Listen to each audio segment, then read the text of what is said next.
What's going on, guys? JSGC here, back again for another Manchester City video, where today we're going to be doing my match review, match reaction and match analysis of Manchester City's 2-1 win against Aston Villa in the Premier League, thanks to a last-minute Matheus Nunes winner for Manchester City. And it might just be up there as one of the greatest things ever invented, a last-minute winner for your team. So before I do crack on with this video, make sure, like always, if you are enjoying the content, do subscribe to my channel. It is free to subscribe. Social media links there in the description if you want to go and follow me on my Twitter, Instagram and TikTok. Email also in the description too if you want to hit me up for any sponsorships for any videos or any general business inquiries. And also don't forget as well to leave your thoughts in the comments below, and do leave a thumbs up. So this game, first talking point about the teams. I thought it was a big call from Pep not to play Nico Gonzalez. To me, probably top three names that go onto the team sheet first. Nico Gonzalez. I looked towards Man City's performance at Villa Park earlier in the season. Lacking energy, lacking fresh legs, looked tired, looked aged, didn't look very good. I looked at the team today. I'm seeing Kovacic, I'm seeing Gundogan, I'm seeing Bernardo Silva, and I'm thinking, and Kevin De Bruyne, and I'm thinking to myself, well, there's not a lot of legs there against a very high-pressing, very energetic Aston Villa side. Yet Aston Villa's approach was really interesting, because I was reading through my comments of my preview just before I went live on my live stream, and a couple of Aston Villa fans, much appreciated by the way to the Aston Villa fans that did interact with me, were saying that Aston Villa, when it comes to big away games, tend to set up a bit more negative. They tend to be a bit more defensive, and it kind of disrupts them. And if Aston Villa were to have a proper go and play their normal thing, they'd cause Manchester City problems. And if they were to do that, they reckon Villa would be able to win and maybe be able to beat Manchester City comfortably. But if they choose to go back down this defensive route, then they could see Manchester City taking points and even going on to win this game, which is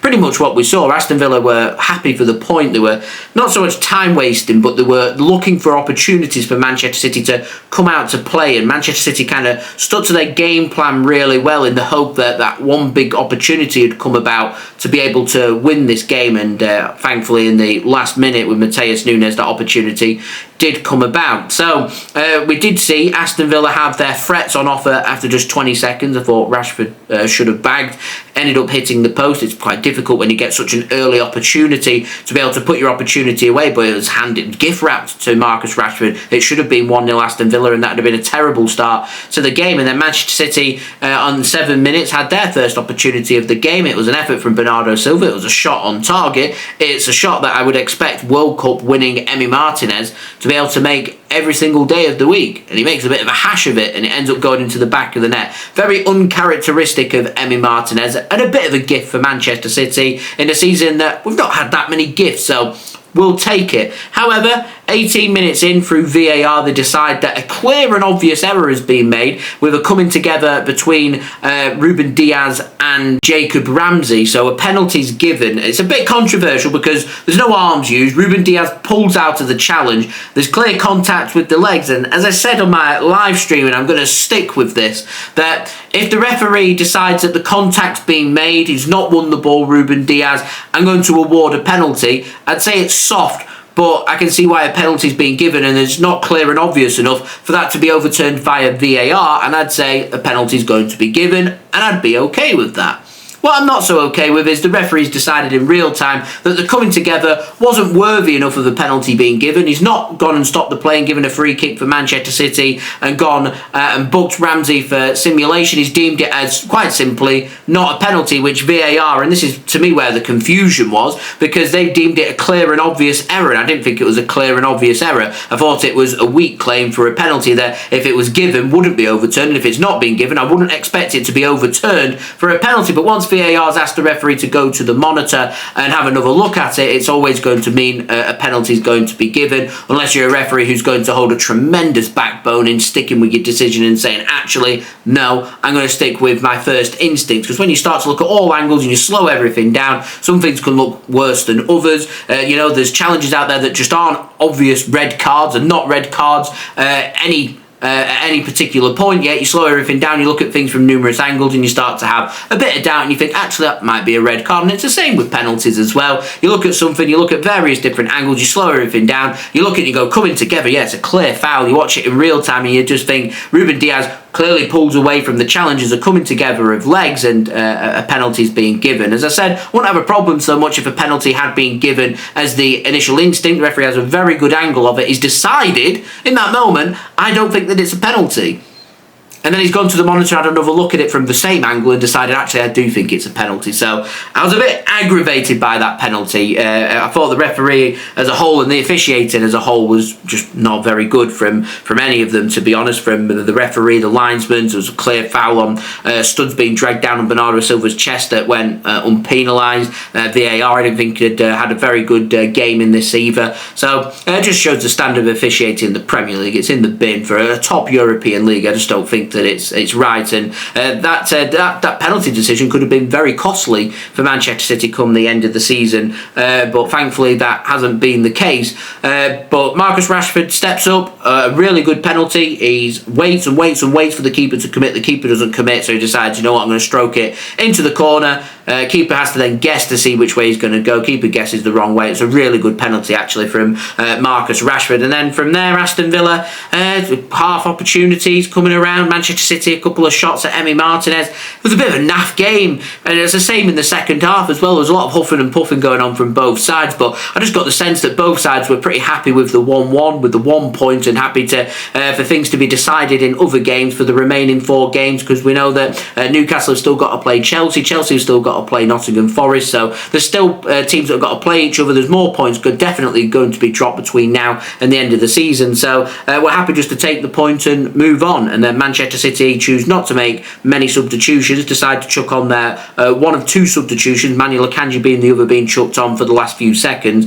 Jeremy Doku was going to be that player that comes on to try and make the difference, and Aston Villa chucked on all the big guns. Ollie Watkins came on, Malin came on, Asensio come on, McGinn come on, Disasi come on. There was, all the big guns were chucked on by Aston Villa. They rolled the dice, they tried to make things happen, and Manchester City, to give City a lot of credit, managed this game in large chunks with great expectations, and did very, very well. And one player that really stood out for me and having a really good game and looked really solid tight as a right back was Matheus Nunes. We've spoken a lot about the threat of Nico O'Reilly on that left hand side and making things happen, and against Crystal Palace and against Everton last weekend he's really made things happen. But here it was all about Matheus Nunes having a really good performance and shutting things down on that right hand side and getting forward and making a bit of a nuisance of himself. And it was that combination, Jeremy Doku. I made a video a few weeks ago speaking about Jeremy Doku, and I wanted to see more from him. I wanted to see some end product. I want to see goals and assists. That's where, as an attacker, you're going to be judged upon. And to be honest, when it comes to end product, you won't find better end product than that ball that Jeremy Doku put in. And that's what we've been missing all game. That bit of quality in the final third to make something happen. It's knife through butter. It's a wonderful ball with the outside of his boot. Very difficult to be able to do. The perfect weight, the perfect direction. A wonderful assist. To me, one of the assists of the season due to the poignant matter on this game, because this loss for Aston Villa now could be detrimental. It could be fatal to their potential Champions League bid. A wonderful, well-read, well-taken goal from Matheus Nunes, because it's still at a tight angle. Last minute, 94th minute, you're under pressure and he makes it happen. The Etihad erupts. And I think the big lesson here is, if you go to a football game, I know you want to beat the traffic home. We've all been there. And it could be a particular nightmare at the Etihad Stadium, particularly if you're parked on the club's car park. The car park can be an absolute nightmare.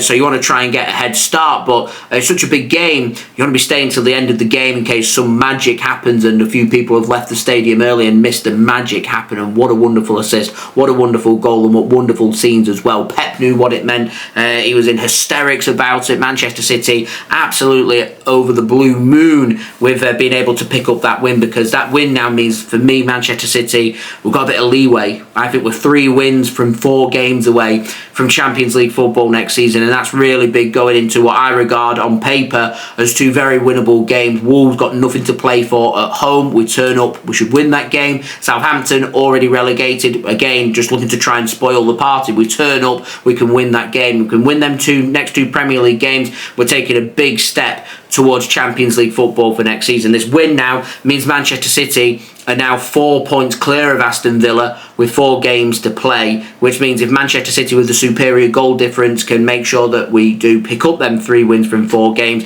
it means that we'll be finishing over Aston Villa. And with Chelsea still to play Nottingham Forest and playing Newcastle as well, it means more points are going to be dropped there from one of them teams. It means that should things go in our favour, we may only be looking at maybe 2 wins and a draw could even be enough. So we've put ourselves in a really good position. We can't afford to let this slip. The pressure goes to Nottingham Forest a week on Thursday when they take on Brentford at home. Won't be an easy game. Newcastle on paper against Ipswich at home won't be an easy game because Ipswich are confirmed as relegated if they don't win that game. So Ipswich have got something to play for, albeit odds are against them, but they've got to try. Chelsea got a home game against Everton. Everton can be quite fussy. They're not an easy team to play against. They're in form heading into the game last week before City played them at Goodison Park and beat them. Took a very patient game, and we could easily have lost that game had that effort from the corner had gone in and not hit the post. So Manchester City having a bit of luck when it comes to teams hitting the post,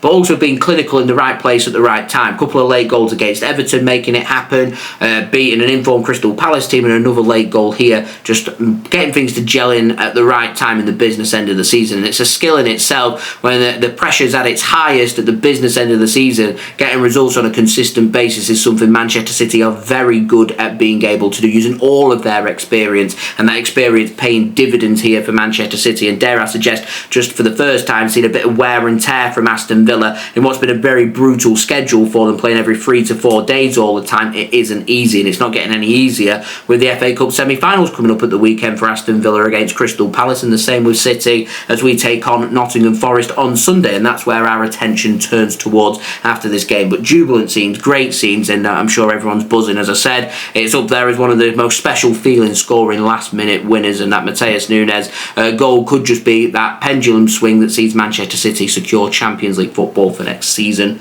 Fingers crossed. So they've been my thoughts. Do let me know your thoughts in the comments below. Also, don't forget as well to leave a thumbs up. That would be much appreciated. Do subscribe. It is free. Press that red button, press the bell, and put your push notifications on. Social media links, they're in the description if you want to go and follow me on my Twitter, Instagram, and TikTok. Email also in the description too if you want to hit me up for any sponsorships, ready videos, or any general business inquiries. And I'll see you all again real soon for the next one. So I've been JSGC. Thank you everyone for watching. I hope everyone is safe and well. Peace.